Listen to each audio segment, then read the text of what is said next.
Assalamualaikum warahmatullahi wabarakatuh. Perkenalkan, saya Rianti Sasmita, NPM 0212000098, Prodi S1 Sistem Informasi, akan menjelaskan manajemen sistem input dan output, serta proteksi dan keamanan sistem operasi.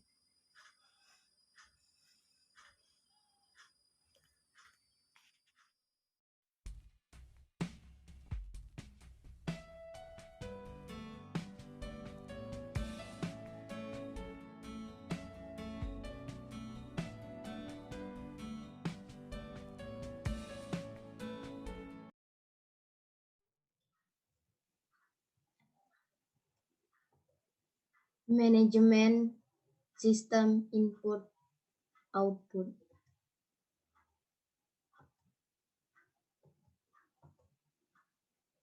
Manajemen sistem input output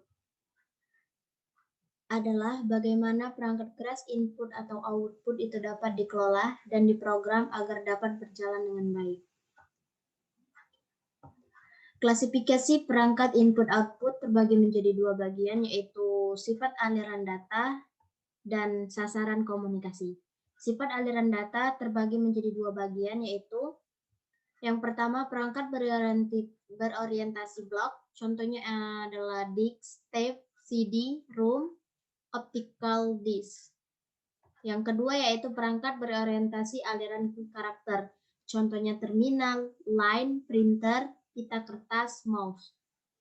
Sasaran komunikasi terbagi menjadi tiga bagian, yaitu yang pertama perangkat yang terbaca oleh manusia, contohnya monitor, keyboard, mouse. Yang kedua yaitu perangkat yang terbaca oleh mesin, contohnya disk dan tape, sensor, controller.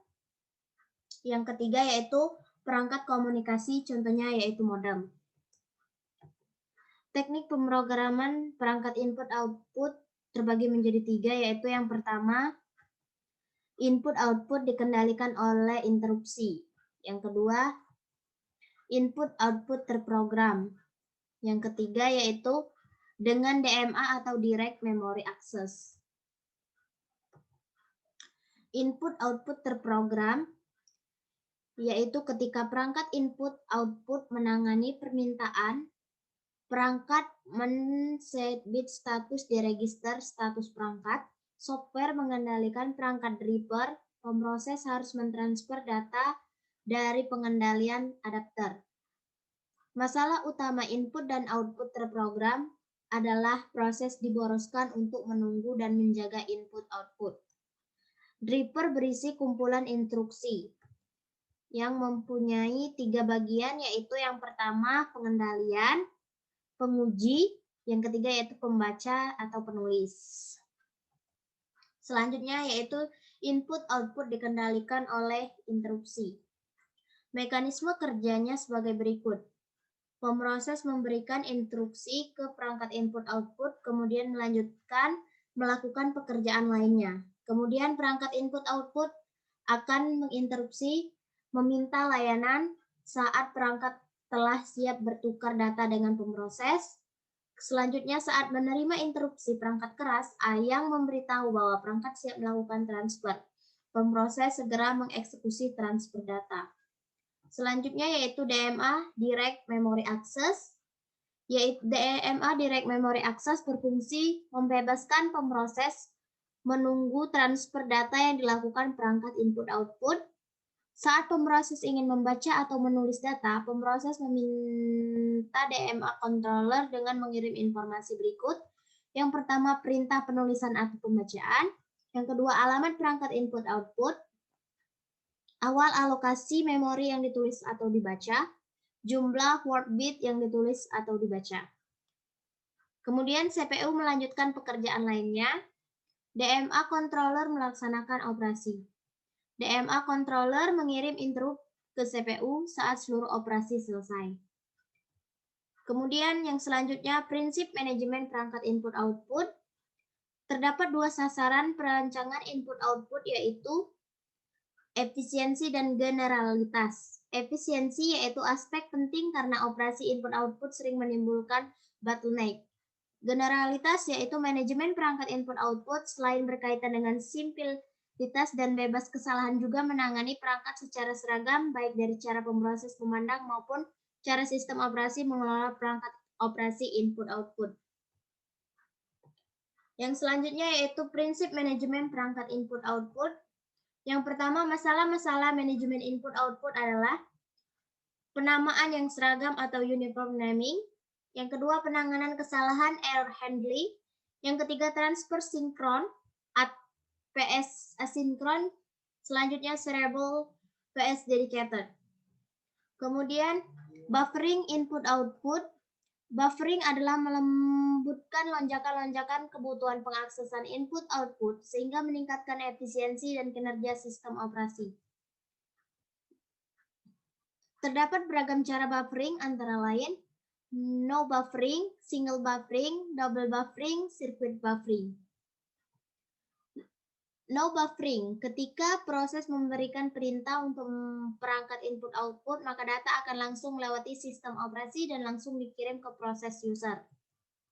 Kemudian single buffering, ketika proses memberikan perintah untuk perangkat input-output, maka data akan masuk ke dalam buffer di sistem operasi untuk perangkat berorientasi blok. Transfer masukan akan dibuat ke buffer sistem dan setelah transfer selesai, proses akan memindahkan blok data ke user, proses dan segera meminta blok lain.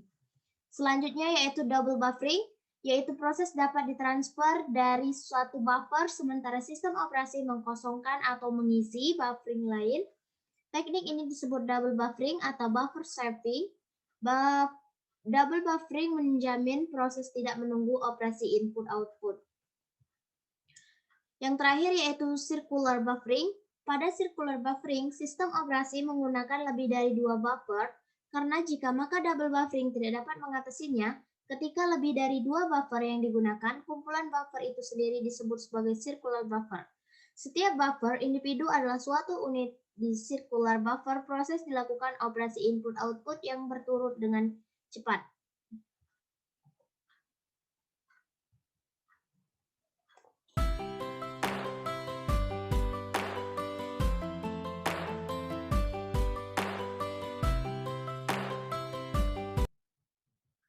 Proteksi dan keamanan sistem operasi.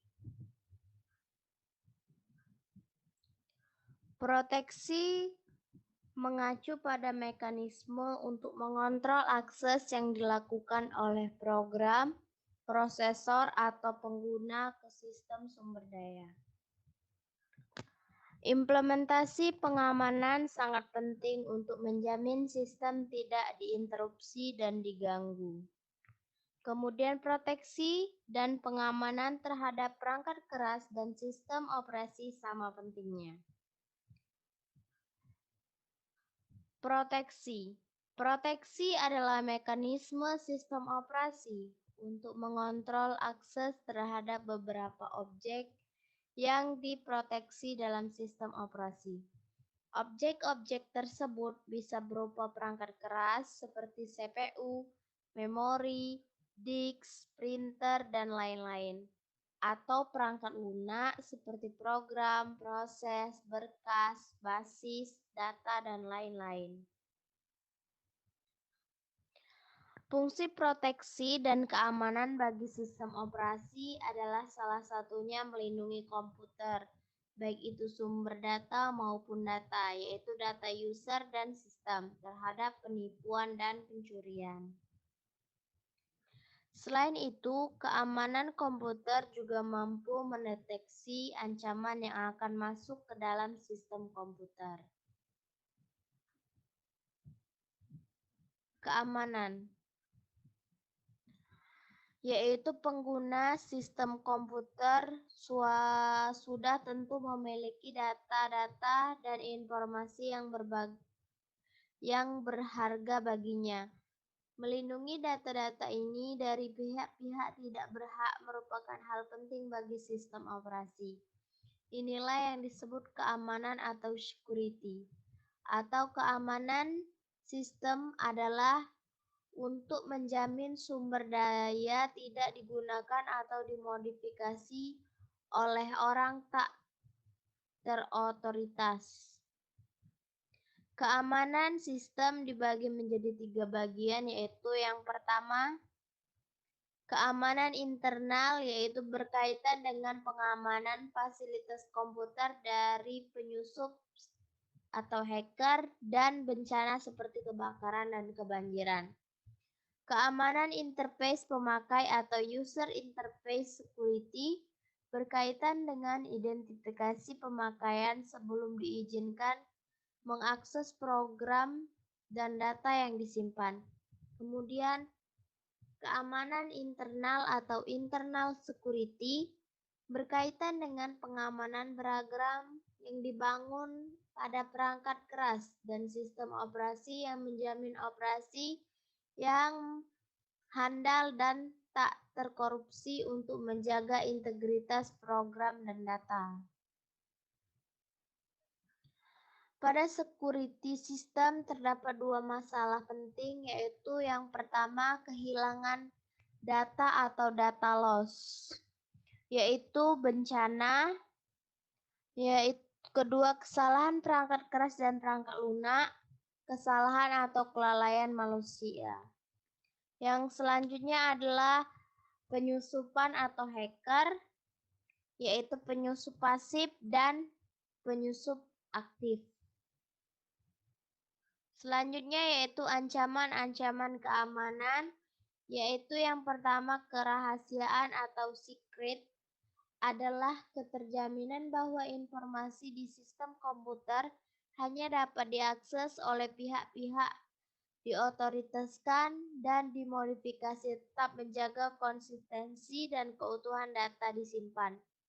Kedua yaitu integritas atau integrity adalah keterjaminan bahwa sumber daya sistem komputer hanya dapat dimodifikasi oleh pihak-pihak yang diotoritaskan. Yang ketiga yaitu ketersediaan atau availability adalah keterjaminan bahwa sumber daya sistem komputer tersedia bagi pihak-pihak yang diotoritaskan saat diperlukan ketentuan proses berjalan.